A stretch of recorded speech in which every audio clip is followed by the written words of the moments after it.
si vous avez un génotype identique ou fréquent chez beaucoup de monde, l'héritabilité va être assez réduite, parce que ça veut dire que qu'est-ce qui va faire changer les choses? Ce n'est pas tellement le génome, parce qu'il est identique chez tout le monde dans cette population donnée, c'est l'environnement. La définition du risque relatif, je vous en ai parlé à plusieurs reprises. Le risque relatif, qu'on appelle parfois lambda, ou lambda S pour lambda SIBS. SIBS, c'est la fratrie. C'est le risque pour un germain. On utilise le terme, vous savez, germain en génétique pour dire n'importe quelle parenté. Ce n'est pas forcément un cousin germain. Le risque pour un germain d'être atteint, par rapport au risque dans la population générale. Si vous prenez notre... pardonnez-moi, je suis toujours la mucoviscidose. Quel est le lambda S pour la mucoviscidose? Vous dites, c'est le risque d'être atteint, c'est quoi quand vous avez un frère atteint? Le risque d'être atteint, c'est quoi? Oui, un quart. Donc vous avez, c'est un quart sur, donc lambda S muco, c'est un quart sur le reste de la population générale, c'est 1 pour 2500, c'est ça? Donc c'est un quart sur 1 pour 2500. Donc ça, je crois que ça fait... faut diviser ça par 4, hein, c'est ça? Non? Non, il faut multiplier ça. C'est 2500 divisé par 4. Ça fait à peu près, quoi, on va dire... 600, quoi. Hein? Environ. Donc ça, c'est un risque relatif qui est canon. D'accord? Mais puis vous avez des risques relatifs qui sont bien plus faibles quand vous parlez de maladies effectivement multifactorielles, diabète de type 1, schizophrénie, hypertension. Vous augmentez votre risque de 3 par rapport à quoi? Par rapport au risque de la population. Et le risque d'hypertension dans la population, il est énorme. C'est peut-être 10 à 20% des gens sont hypertendus au-delà de 20 ans. Donc attention à cette notion de risque relatif, parce que vis-à-vis des consultants, des personnes qui viennent en consultation, c'est des choses qui peuvent être absolument effrayantes. J'ai un frère qui a une schizophrénie, le risque que mes enfants aient une schizophrénie serait par exemple, je ne sais pas, de 4 ou 5. 4 ou 5 quoi? Alors c'est un chiffre qui est terrible. En fait, c'est un risque relatif par rapport à la population générale. Et puis enfin, les généticiens épidémiologistes cherchent le modèle qui est derrière ces maladies, on en a largement parlé, en faisant des analyses de ségrégation, c'est-à-dire en disant je récolte des familles qui ont cette maladie et je vais essayer de trouver le modèle le plus parcimonieux, c'est le mot qui est utilisé souvent, en disant je trouve le modèle qui explique le mieux l'échantillon que j'ai en fonction du nombre de gènes, de la pénétrance de chacun de ces allèles, du taux de mutation. Et c'est des méthodes très complexes de calcul qui vont raffiner un peu le modèle multifactoriel face à un échantillon qui n'est plus juste hypothétique, mais qui est une observation. Une fois qu'on a fait ces opérations-là, en disant il y a une part de génétique, étude de jumeaux, histoire de famille, il y a un modèle derrière que je préjuge. J'en suis pas sûr, parce que c'est un modèle. Mais je me suis fait une idée. Je peux tester une hypothèse. Comment est-ce qu'on teste ces hypothèses? Comment est-ce qu'on va de l'avant en disant, maintenant on a l'ADN, on connaît sa structure, on a des études génétiques de grande taille. Il est possible d'étudier le génome, voire même de le séquencer en entier chez les individus.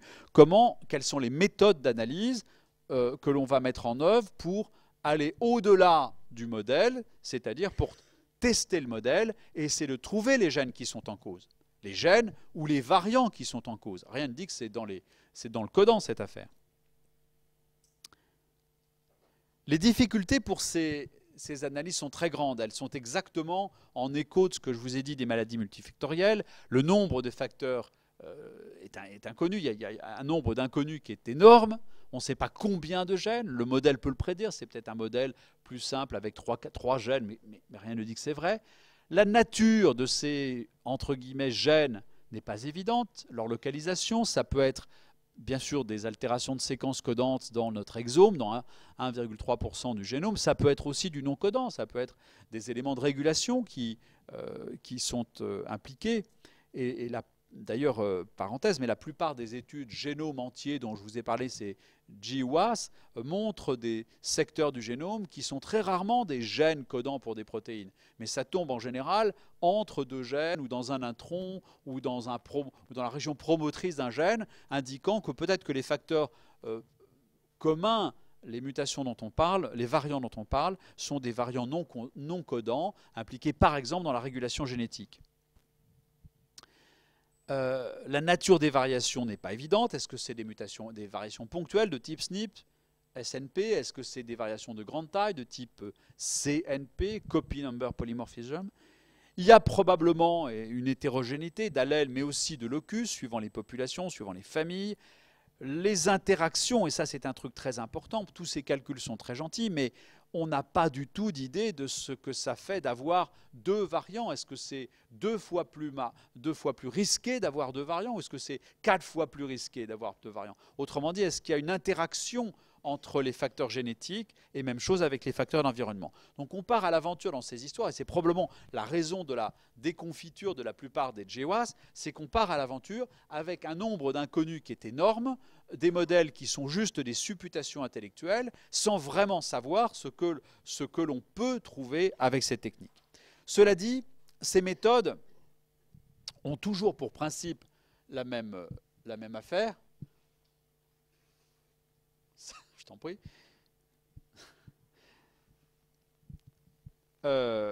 Qui consiste à essayer de trouver l'association entre un phénotype et des variations génétiques, polymorphisme, au voisinage de ce locus. Au sein de famille, on appelle ça alors la liaison. On va étudier la transmission d'un caractère dans une famille déterminée en utilisant la méiose. Et ça, c'est très important de distinguer ces deux contextes-là. La comparaison au sein d'une même famille avec une méthode qui est tout de suite beaucoup plus puissante parce qu'on réduit beaucoup les inconnus, on parle d'une seule famille, l'hétérogénéité est probablement réduite, les facteurs d'environnement aussi. Bref, on arrive à encercler un petit peu mieux la question. Et on parle alors d'études de liaison, on va essayer de tracer la ségrégation d'un caractère et de voir quels sont le si qui peuvent l'expliquer. Ou alors, ce que je vous disais tout à l'heure, dans les GWAS, on ne va pas s'embarrasser de la famille, on va prendre juste les individus de familles indépendantes, atteints ou pas atteints. C'est ce qu'on appelle les études cas témoins. Et la méthode de génétique qu'on utilise alors n'est plus la liaison. La liaison implique la méiose, mais l'association, c'est juste, je contraste un échantillon avec un autre et je regarde la fréquence des allèles dans un échantillon et dans un autre, en voyant s'il y a une différence de fréquence dans ces deux échantillons. Voilà les grands principes, on ne va pas tellement aller plus loin là-dessus. Les méthodes d'études ont une difficulté qui est à la hauteur de ce que je vous disais tout à l'heure. Les critères cliniques doivent être très stricts, les classes d'âge, les témoins doivent être d'une population qui est pertinente par rapport aux malades. Il faut que ce soit de la même population. Mais si on est de la même population, c'est pas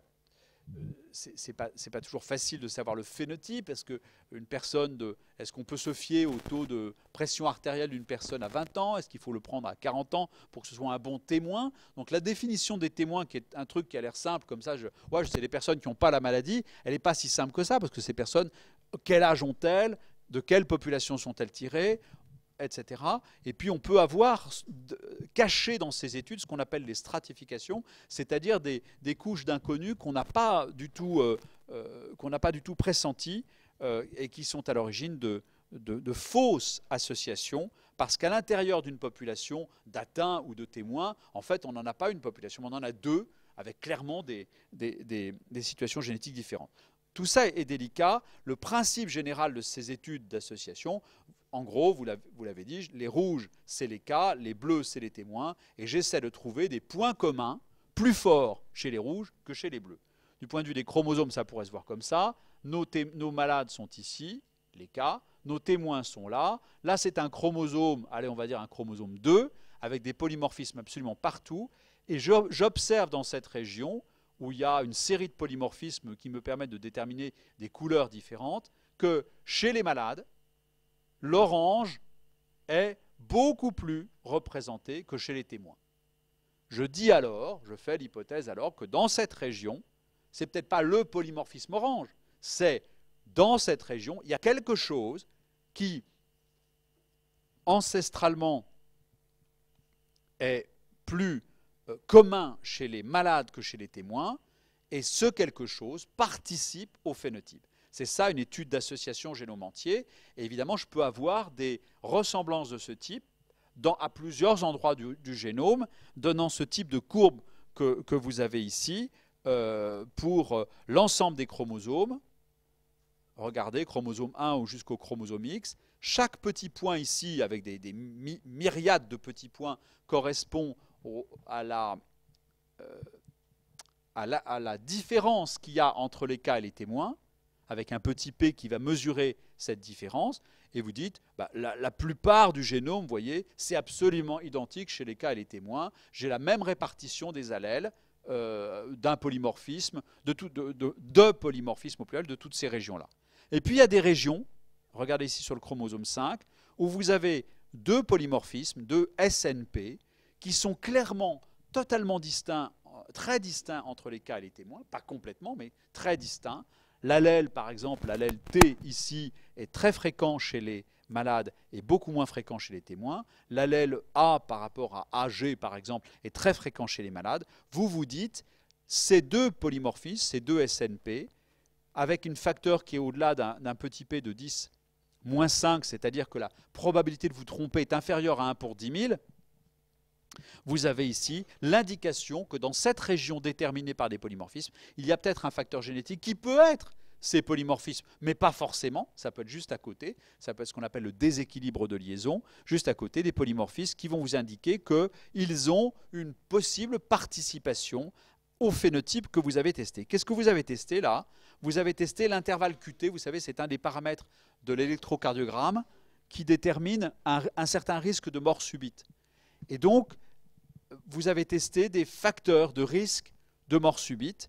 Et on connaît maintenant, c'est une étude qui a quelques années, on connaît maintenant le gène qui correspond à cette indication d'association entre, en ayant contrasté des malades qui ont un intervalle QT de base et des malades qui ont un intervalle QT beaucoup plus allongé et qui sont a priori à risque de mort subite. C'est un autre exemple qui est tiré ici dans une maladie qui est très commune, qu'on appelle la dystrophie maculaire liée à l'âge, qui est clairement une maladie multifactorielle. L'âge joue un rôle, c'est un phénotype tardif, avec un modèle multigénique. Et on a trouvé ainsi, sur le chromosome 7 ici, human chromosome 7, une série de variants qui ont conduit à l'identification d'un gène. Alors ce gène n'a pas des mutations comme on les a vues jusqu'à présent, ce n'est pas des mutations qui vont tronquer le gène avec un effet désastreux, ce sont des variations génétiques qui vont faire que ce gène fonctionne plus ou moins bien et constitue un facteur de prédisposition, de susceptibilité à cette maladie commune ophtalmologique qui vient avec l'âge. L'hétérogénéité de ces méthodes fait que quand vous faites ce genre d'études d'association et de méta-analyse sur beaucoup d'études d'association dans les troubles autistiques, vous arrivez à des loci multiples. Ici, plusieurs dizaines de loci impliqués dans les troubles autistiques. Qu'est-ce qui est vrai là-dedans? Qu'est-ce qui est individuellement vrai chez une personne? Est-ce qu'il y a des effets de population? Quel est le poids respectif de chacune de ces positions génétiques? Tout ça reste complètement mystérieux. Et quel est le modèle derrière? Ça reste mystérieux. Donc ces études de GWAS sont très intéressantes. Elles ont fait consommer beaucoup d'argent, elles ont fait beaucoup de publications très prestigieuses. Force est de constater que les résultats aujourd'hui ne sont pas à la hauteur des attentes et qu'il est temps de se poser des questions sur un changement d'études ou sur la pertinence de ces études. Lorsqu'on observe aussi tous ces petits facteurs de risque pour les troubles autistiques et qu'on regarde ensuite le risque relatif qu'ils confèrent à une personne, on a toujours des augmentations de risque qui sont extrêmement faibles. Chacun de ces facteurs pour les troubles autistiques va donner une augmentation de risque très faible. Et il n'y a pas vraiment le gène de l'autisme, évidemment. Il y a les facteurs de prédisposition dont on ne sait pas comment ils jouent. Ça, c'est le rapport de vraisemblance de ces risques relatifs. 1, ça veut dire un facteur ne joue aucun rôle, ni en plus ni en moins. Puis si vous êtes 1,1, 1,2, 1,3, vous avez augmenté le risque relatif de temps par rapport à la population. C'est une courbe qui a été tirée de 110 études GWAS récentes qui ont été faites pour n'importe quelle maladie. Il y a du diabète, il y a de l'obésité, il y a de l'autisme, il y a de la schizophrénie. Mais toutes ces études concordent à dire aucune ne résout complètement le problème. Elles indiquent des augmentations de risque faibles, chacune d'entre elles. Il est très rare qu'elles indiquent une augmentation qui dépasse un facteur 2. Bon. Les difficultés de ces études, on les a finalement déjà vues. Définition des phénotypes et phénocopies. Hétérogénéité des modèles, en mélangeant si vous prenez 1000 schizophrènes, il y en a peut-être 400 où c'est un modèle multigénique de common disease, common variant. Il y en a peut-être 300 par mutation nouvelle dans des gènes, dans 250 gènes indépendants. Donc ça, c'est un point très très important. Et pourtant, le résultat est le même phénotype. Les interactions gène-environnement, le poids du milieu, l'incertitude sur les variants moléculaires qui sont en cause et la complexité des interactions. On va essayer de les revoir très rapidement. La définition des phénotypes, oui, on a vu qu'il y avait des traits qualitatifs atteints, non atteints, mais très souvent, l'âge joue un rôle, vous l'avez compris, et on n'est pas si certain que ça, même à 50, 60 ans, qu'on doit considérer qu'une personne n'est pas atteinte. C'est difficile. On peut utiliser les classes d'atteinte, notamment dans les phénotypes quantitatifs, avec des classes de sévérité.